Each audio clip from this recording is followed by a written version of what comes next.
Classical Music Happy Hour is supported by Viking, committed to exploring the world in comfort, offering destination-focused small ship experiences on all 7 continents with a shore excursion included in every port and programs designed for cultural enrichment. And every Viking voyage is all-inclusive, with no children and no casinos. Learn more at Viking.com. That was my nautical period, Manny. I was nautical. From WQXR and Carnegie Hall, this is Classical Music Happy Hour, hosted by me, pianist Manny Ax. Each episode will speak with a special guest about their lives, listen to some of their favorite musical gems, play music-inspired games, and answer questions from you, our listeners. The New York Times said that my guest today can take apart music and put it back together, as well as any composer who's put note to paper. She's a 2-time Tony Award winner, a 2-time finalist for the Pulitzer Prize in Drama, and in 2024, she became the first woman to open the Metropolitan Opera season in its 139-year history. Composer of Broadway favorites like Kimberly Akimbo, Fun Home, and operas like Blue and Grounded. Jeanine Tesori, what an honor to welcome you to the show. It's an honor to be here, truly. Now, you started as a pianist, right? And probably studying, like the rest of us, regular music, right? You know, it's interesting. My teacher recognized that I was antsy. And of course, when we all started, there was that pedal for the pedal. You know that when your legs are too short, you have a pedal that's higher, right? So we all had that. And he introduced the circle of fifths. We talked about all of the techniques, but he knew that I loved to play by ear. So we did everything in different keys. He had me listen to all different kinds of music at a very early age, a lot of world music. So as I was learning what I considered incredibly boring things, he knew that I loved rhythm. And so we started anything that had a beat with it. So I loved classical music, but I really loved rhythm. And so it fed both those things that I was listening to with my sisters. I grew up with 3 sisters, all of them musical, and all the things we were listening to. And then, you know, we would play Mozart and Bach and Karolewski, Bartók. And he was very helpful in having me, you know, respect the rhythm inside classical music, that everything wasn't lyrical. I had a very hard time with Chopin because I didn't understand that as a young person, the lyrical line.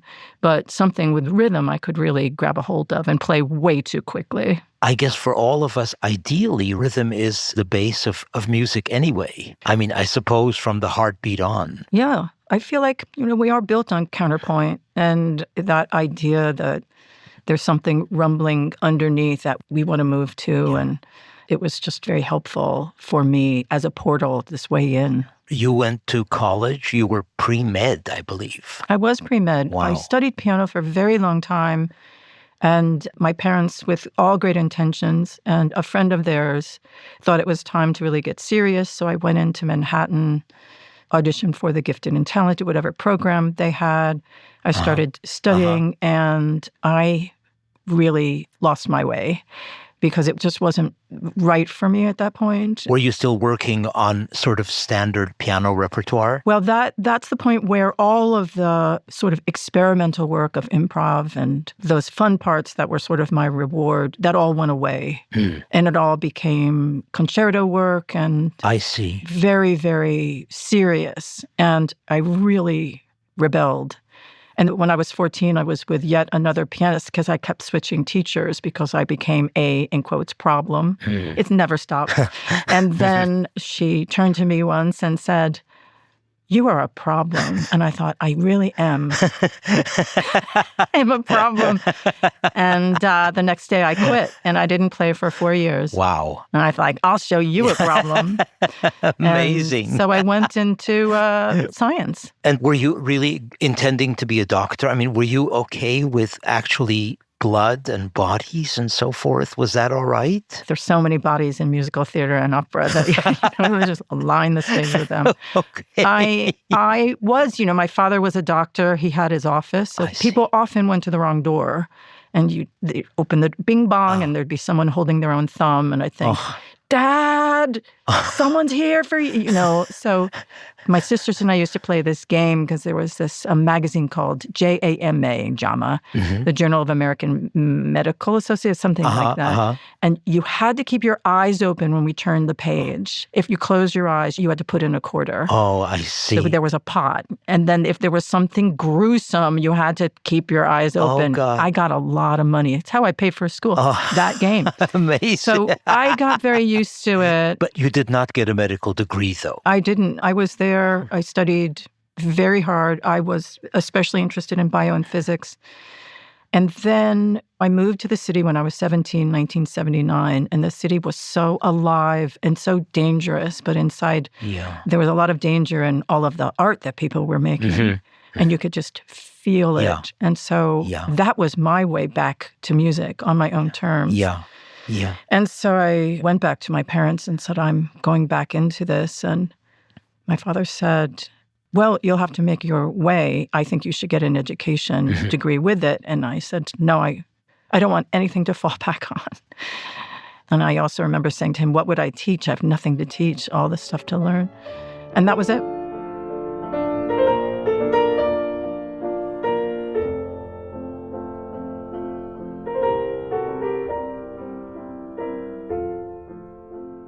Can you please explain what you were doing in a lighthouse all by yourself in 1992? Were you collaborating on guiding some ships? That was my nautical period, Manny. I was nautical. It was 1993. I had made a lot of unfortunate choices, and I was playing in pits with people I loved in an industry that I didn't understand. There was a director who was quite cruel and blackballed me from the business. And I thought, well, if I'm not going to work, I guess I have to find something else to do. And so I left for a little while. And I had gotten the rights with Brian Crawley to the short story by Doris Betts. And it just seemed logical to me to go live in isolation for a while. I am a semi-hermit. I need a lot of time alone. It's how I sort of operate, and the energy if I'm too around people. So New York City is a perfect place for me. And okay, but why a lighthouse? I mean, my goodness, it sounds I know. So really... so drama. I wasn't on like a Craigslist looking for a lighthouse. I knew that I wanted to go away. I knew the Adirondacks very well because I had done a lot of hiking there. I knew the town. I had a couple people who I knew, and I thought, I'm going to go climb a lot of mountains. I'm going to be very quiet. I'll have a piano there and lots of books. Laser discs that dates me of conductors because I was still conducting then. And I'm not a good conductor. And I ended up writing. And I came back to New York with most of a musical. Wow.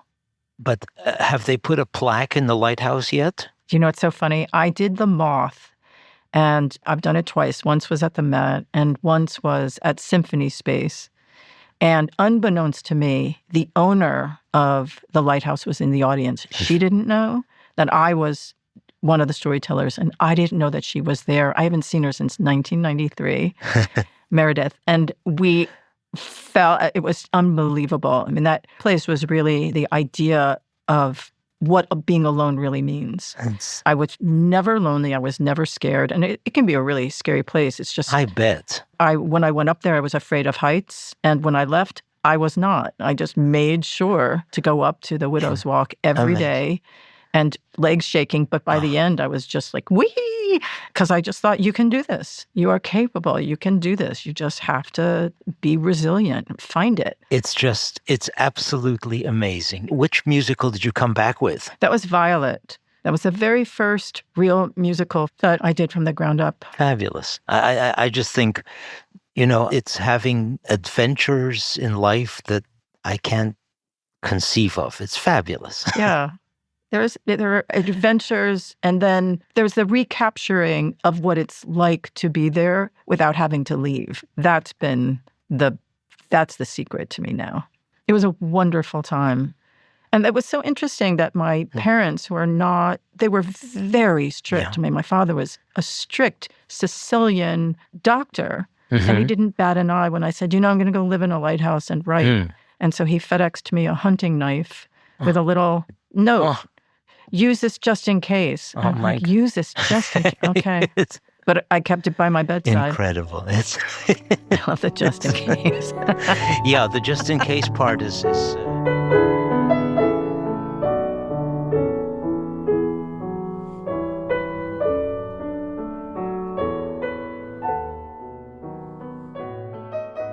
So, Jeanine, I'm hoping that you can help me answer some questions about classical music from our WQXR listeners. We've invited them to submit their queries, and we're going to do our best to answer them.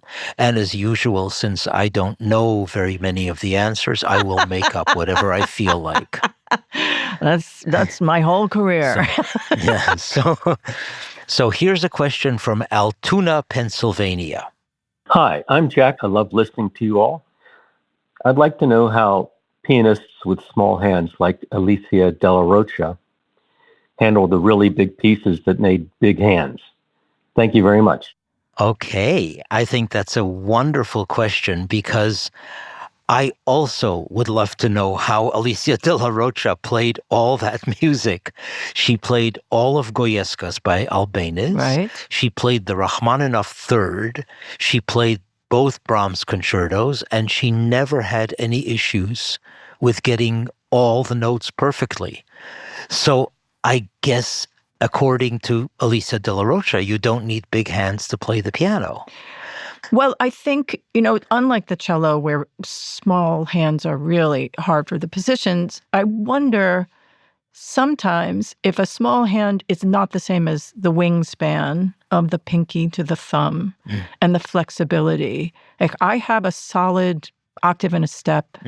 I have to break up a tenth, probably with my left hand, but I have small hands. I wonder if it's flexibility and mobility, not just the actual size of the hands, but what the reach is. I think that's a really good point. I think actually the more flexible your hands are and the more your pinky is angled away from the hand, the better it is. Yeah. So maybe Alicia Della Rocha had a pinky that really was angled away and she could do it. But whatever she did, she managed very easily. I don't know, it seems to not matter so much, but I think it's a great question. It's a great question. Thank you, Jack.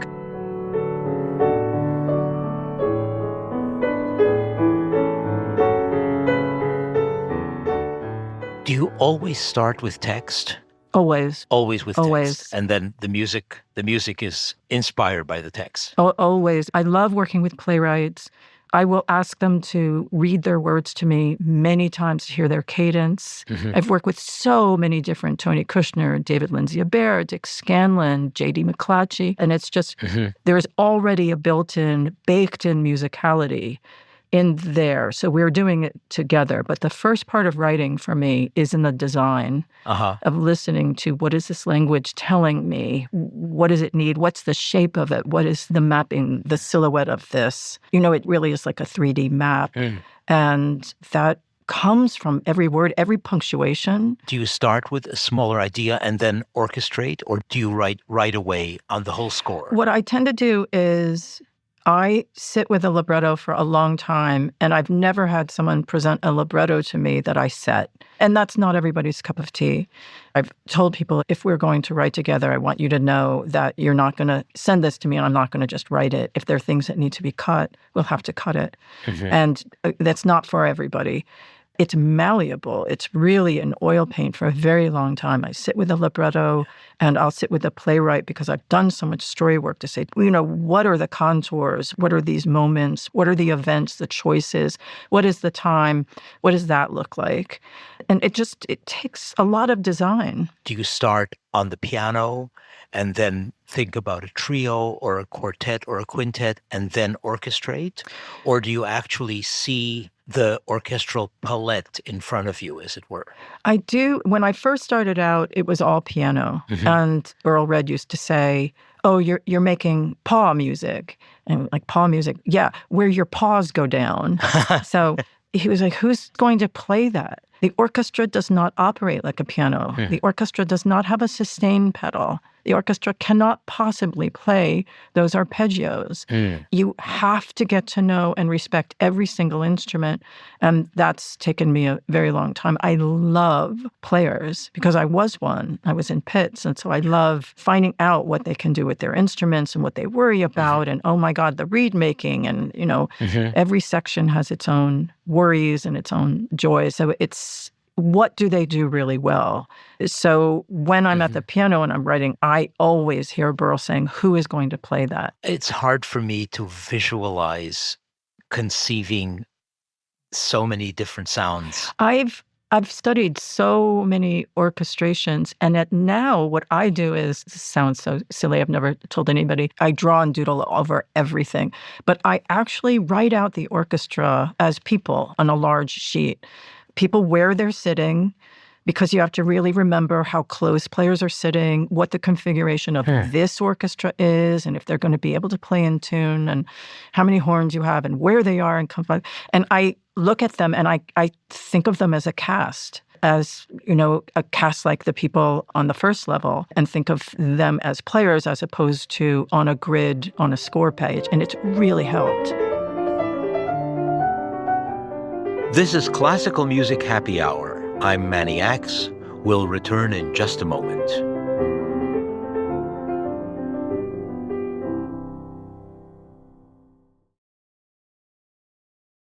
Classical Music Happy Hour is supported by Viking, committed to exploring the world in comfort. For over 25 years, Viking has been connecting the thinking person with the world. First on the great rivers, then on all 5 oceans, now on all 7 continents. Whether you choose to journey through the heart of Europe on an elegant Viking longship, explore the ancient cities of the Mediterranean on a small ocean ship, or venture to the white shores of Antarctica on a purpose-built expedition ship, you will always experience thoughtful service, destination-focused dining, and cultural enrichment on board and on shore. And every Viking voyage is all-inclusive, with no children and no casinos.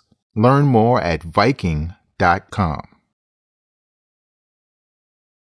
I'm Manny Ax, and this is Classical Music Happy Hour. Jeanine Tesori was speaking to us before the break. Let's hear a little more of that conversation. This show is called Classical Music Happy Hour. What is your favorite drink after a long day? Well, it used to be what is called ranch water. I don't know if you're aware of it. It is my favorite drink. It's tequila and lime juice and any kind of Mexican club soda. Oh, it is so delicious. But I broke my shoulder. So when we started Grounded, I was in a giant sling, and I felt very sorry for myself. But all kinds of people opened doors for me. The usher helped me put my hair up. It was very humbling. And because of some medication, I haven't been able to, I have to stop drinking for a little while. So I really miss it. So now it's non-alcoholic beer, which I've just discovered. Oh, which is really good, I think. It really is good. And now I'm comparing. Yeah, you almost can't tell the alcohol's missing. It's true. Your brain gets tricked into that you're having a much better time than you really are. Yes. And the calories are still there. Yes. That's the beautiful thing of carbohydrates. They last. What do you drink that's non-alcoholic, aside from non-alcoholic beer? I have such a coffee problem. So that's the first thing. I think it's one of the things that really, when I think about, and this is absolutely true, when I go to bed at night, I think, well, at least tomorrow morning there will be coffee. Okay. An espresso. I have at least 3 or 4, and then an iced coffee, and then I feel like I can open up the New York Times and read. It sounds wonderful. Right. Sounds like a great morning. What's the best book you've ever read about music? Oh my gosh. Oh wow. So Seiji Ozawa and Haruki Murakami. yes, that book about music. I've read it 3 times. It moved me so deeply. The conversation, there was something about 2 friends, 2 people, masters of their own artistic practice, talking about music in that way. Oh, it wasn't just about the musical insight. It was the value that they held for each other. I absolutely loved that book. I loved it too. I thought it was beautiful. So you thought we should hear the 3 movements from Petrushka.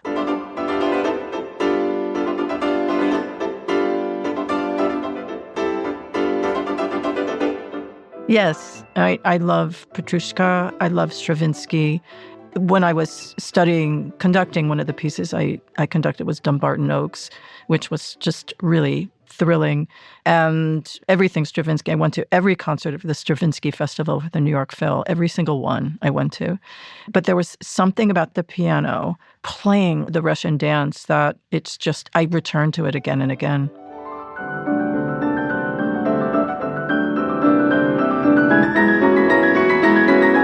I think the first movement is the one that I particularly love. The exuberance, the parallel nature of the chords.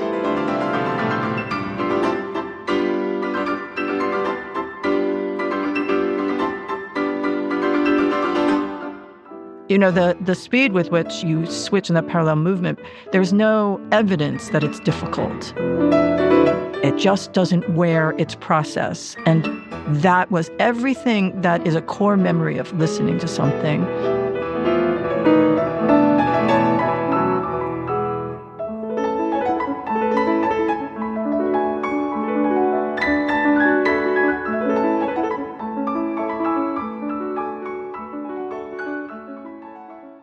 I was so fascinated by both the operas you wrote.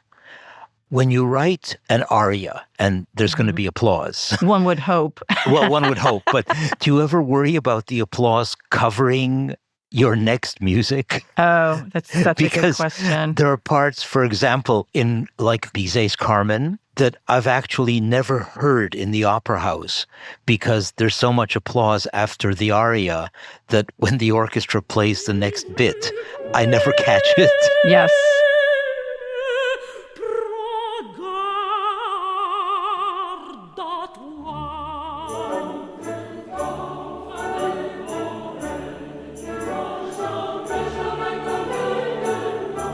I wondered if that ever entered your mind. Or Yeah, I used to be, when I started out, oh my God, I was such a little snot bird. But I remember because I was mentored by someone named Burl Red, wonderful composer, student of Elliott Carter. And when I started out and I was writing and I thought, I don't understand applause or buttons. What are these buttons? That's absurd. And he just nodded. He was so much older. He's like, yes, I think you will maybe someday feel differently. And I was like, I will never feel differently. Cut to button, button, button, button. And what I learned was, you know, so much of composition for me is tension and release. And sometimes an audience needs to release. They just need it. 100%. I mean, I can't imagine not applauding Leontine Price in Act 3 of Aida. Right. You know, you can't. You've got to. There's no way to help it. That's right. There's a response, a give and take. That is the beauty of something being live. And I think, I believe that something like Nessun Dorma, this aria from Turandot,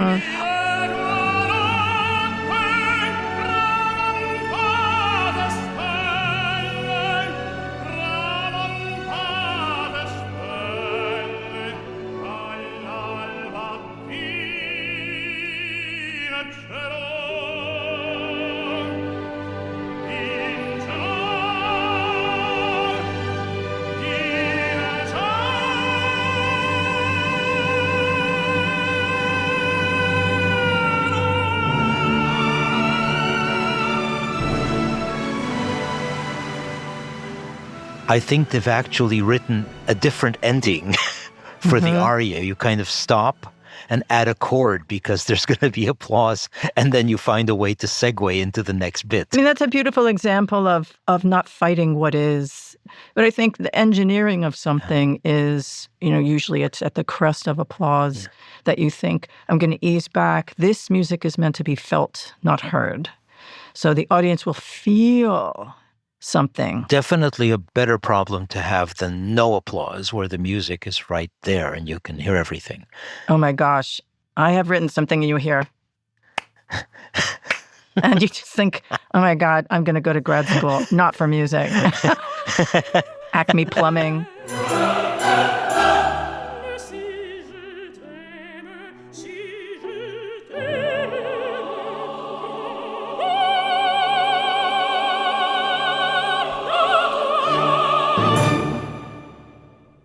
One of the things that was great about the end of Grounded is the fabulous audience reaction it got. Oh, I loved doing it. And man, the critics hated it. It was so amazing because for me, it was really the first time that people were mad at me.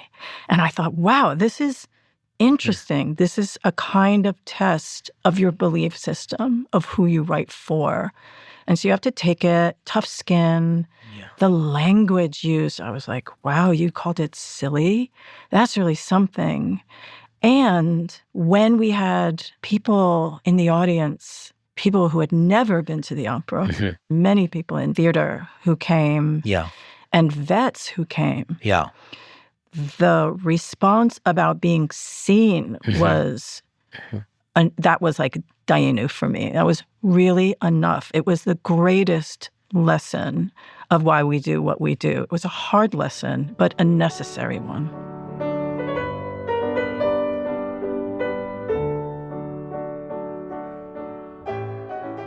Alan from Manhattan has a question about Ravel. I'm wondering what happens if the drummer messes up in Ravel's Bolero.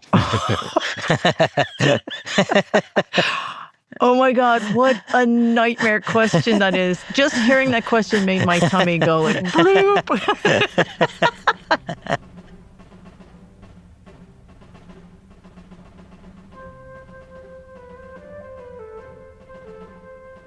So what do you think? I wonder how you mess up. I mean, it's the same pattern over and over, right? What does messing up look like in the Bolero?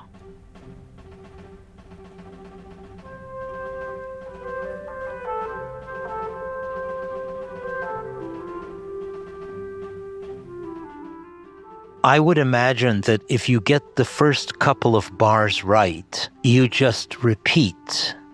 I suppose you can't really lose your place. No. So it's a matter of not losing one of the sticks? Not losing one of the sticks or not rush or getting... that's interesting.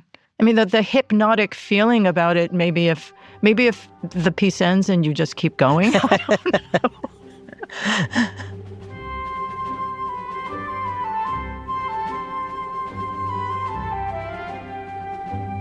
I have so many chances to mess up in what I do. I think the drummer in Bolero probably is more secure. Yes. So, Alan, I would worry a lot more about me than about him. But maybe I think those repeating patterns, it reminds me of there's a trance-like nature to it. And maybe you can get lost that you stop looking, or it's interesting what messing up might be in that situation. The pressure is you really are conducting the piece. So I guess that's just almost like a timp that you're becoming the metronome for the orchestra. I can't imagine what that part might be. I shudder. Yeah, well, look, if he messes up, he's just a dead duck. Let's put it that way. That's what happens.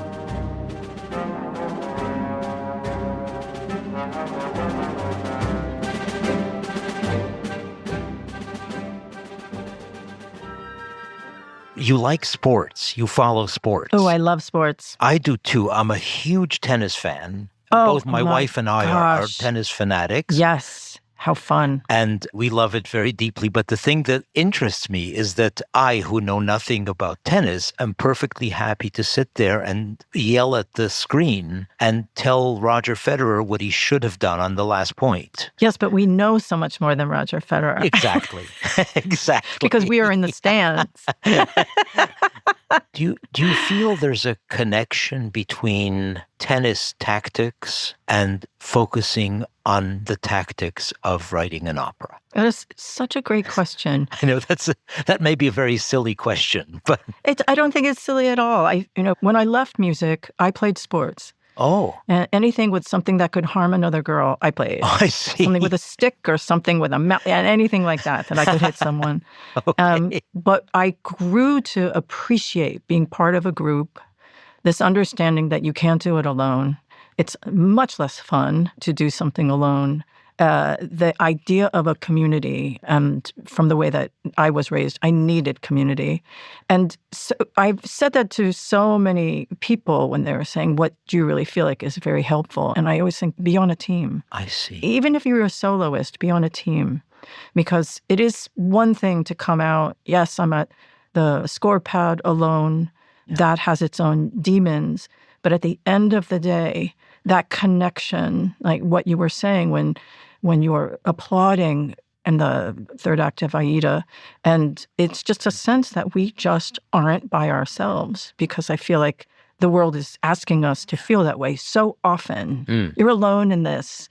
It's like, we're really not. Is the fact that you like to be part of a team is what attracts you to Broadway opera as opposed to playing the piano where you sit most of the time alone practicing? I don't know how you do it. I know I've heard you speak about practicing.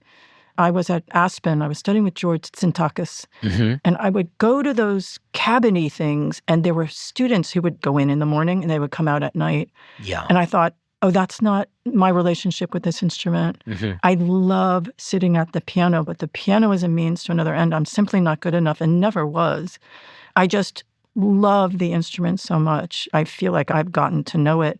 And I love listening to people play, especially on the keyboard side. I was just at a concert Thomas Bartlett was playing, and the language, especially what he would do with his body, and it's an astonishing instrument. But that was not me. I thought it was, and people around me thought it was, but it was actually something that had a greater range than the orchestra. But the team playing, for me, it's incredibly important. It really makes you check your ego, too. There are things that I do, my ego is very solid, but you are only as great as the way that someone in the room feels when they're at their worst. And that kind of feeling comes from being on a team.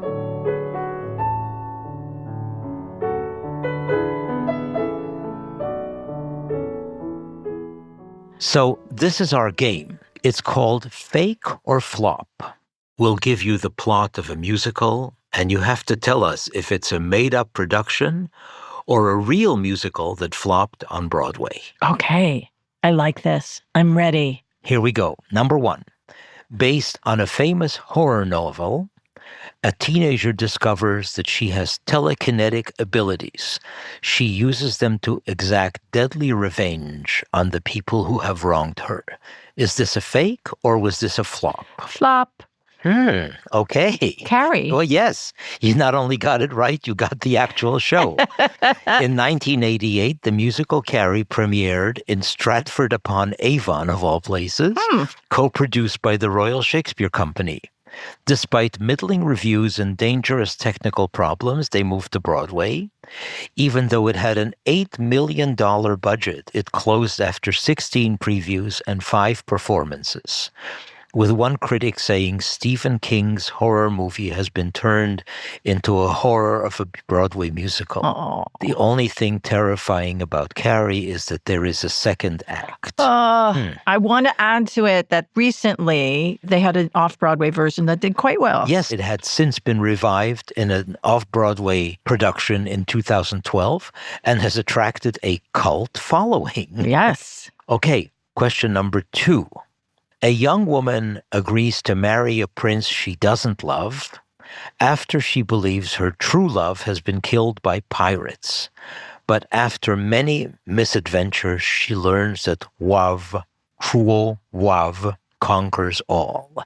Is this a fake or was it a flop? God, I don't know. Is it the Pirate Queen? The flop? No. No. Shall I read the answer? Yes. Although The Princess Bride has been both an acclaimed novel and a movie, it hasn't made its way to Broadway yet.